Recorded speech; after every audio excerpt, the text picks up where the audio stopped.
졸업시 번지점프. 2021년 7월 18일 콜롬비아 안티오키아주. 한낮의 햇살이 다리를 비추고 협곡 아래로는 바람이 불어 올라왔습니다. 예세니아는 25살의 변호사였습니다. 그날은 남자친구와 함께 특별한 날을 만들려고 했던 것 같습니다. 다른 사람들처럼 그녀도 자기 차례를 기다리고 있었습니다. 모든 게 계획대로였습니다. 그런데 뭔가 잘못됐습니다. 스테프는 남자친구를 향해 외쳤습니다. 점프! 바로 그 순간 예세니아의 귀에도 그 신호가 들렸습니다.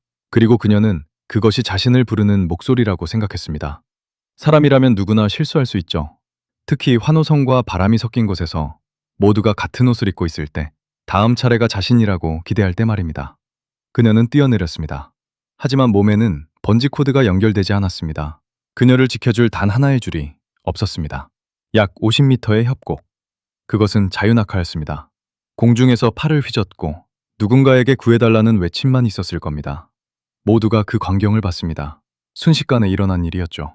현지 경찰의 보도에 따르면 그것을 신호 오해와 장비 미연결이라고 정리했습니다. 마치 두 가지 작은 실수가 겹쳤다는 식으로 말입니다. 하지만 그것은 한 사람의 인생을 끝내기에 충분했습니다. 서핑 중 나타난 의문의 공격. 2024년 10월 18일 인도네시아 서부 수마트라. 멘타와이 제도는 서퍼들의 천국입니다. 36살의 이탈리아 서퍼 줄리아는 그곳에서 자유로움을 만끽하고 있었습니다. 그날 아침 바다는 평온했고 파도는 적당했습니다. 서핑에는 완벽한 조건이었지만 문제는 파도가 아니었습니다. 물 위에서 물고기들이 튀어올랐습니다. 줄리아는 일상적인 광경으로 생각했을 겁니다. 그중 한 마리의 황새치가 수면 밖으로 크게 도약했습니다. 길고 뾰족한 주둥이가 줄리아의 왼쪽 가슴을 찌르며 들어갔습니다. 약 5cm 깊이의 관통상, 신체 내부의 폐와 심장 주변의 조직들이 손상됐습니다. 심각한 뇌출혈이 시작된 거죠. 관통 위치가 정말 좋지 않았던 겁니다. 동료들이 보드 위로 그녀를 올려 실으려고 했을 때 이미 회복 불가능한 손상이 진행 중이었습니다. 가장 가까운 병원에 도착했을 때 그녀는 이미 너무 많은 피를 흘린 상태였습니다. 의료진이 도착했지만 그녀는 이미 떠난 뒤였습니다. 현지 당국은 매우 희귀한 사고라고 발표했습니다. 사실 그렇습니다. 황새치에 의한 사망은 세계적으로도 드뭅니다. 줄리아는 통계 속 매우 희귀한 케이스로 남게 된 거죠. 죽음은 정말 말도 안 되는 상황에서 찾아옵니다. 공중에서 일어난 충돌. 2023년 7월 21일 콜롬비아 쿤디나마르카주. 후리오 프레디 파르도는 43살이었습니다. 스카이다이버 중에서도 베테랑입니다. 3,000회 이상의 점프를 한 사람이었습니다. 그날 그는 여자친구 안드레아와 함께 비행기에 올랐습니다. 하늘 위에서 문이 열리고 둘은 서로를 한번 바라보았습니다. 그리고 순서대로 뛰어내렸죠. 잠시 동안의 자유낙하가 지나고 각자의 메인 낙하산이 정상적으로 펼쳐졌습니다. 이 정도까지는 커플 스카이다이버들 사이에서는 흔한, 오히려 로맨틱하다고까지 여겨지는 순간이었죠. 하지만 점점 공기의 흐름이 그들을 천천히 가까워지게 만들었고 그 거리는 필요 이상으로 좁혀지기 시작했죠.